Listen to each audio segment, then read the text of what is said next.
Samtang sa iban pa nga balita, ginaduso sang Traffic and Transportation Management Office o kung TTMO nga amyandaran ang ordinansa sa syudad sang Iloilo agud nga madagdagan sang mas mabugat nga penalidad ang mga driver sang tricycle nga nagapabungo lang kag nagabalik liwat sa pagbiyahe apesar makapila na mapinahan. Sa interview sang Bomba Radio kay retired Police Colonel Oldarico Garbanzos, ang head sang Traffic and Transportation Management Office iyagin pahayag nga may illegal tricycle operator sa syudad nga 5 ka beses ukon masobra na nga nagakadakpan apang nagabayad lang sang penalidad kag nagabalik liwat sa pagbiyahe. Nanginsiklo na ang pagpasaway suno kay Garbanzos gani nga ginaduso sang talatapan nga may baguhon sa pila ka section sang City Regulation Ordinance No. 2024-116 o kanang Tricycle Franchising and Regulatory o kan Regulation Ordinance. Partikular nga ginahinyo sang opisina nga kun duha tubtob 3 ka beses na nga madakpan ang kolorom nga tricycle,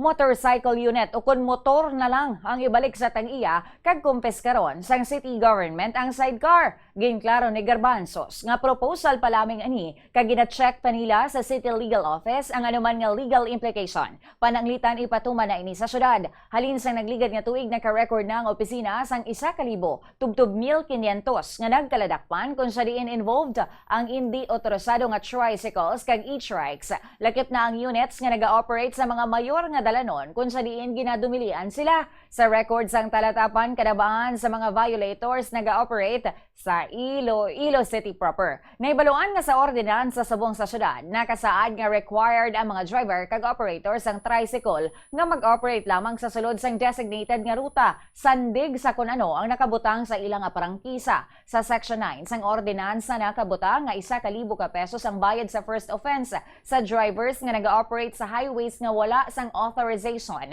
kag nagapasakay sang pasahero kag karga nga lapaw na sa ilang nga franchise route.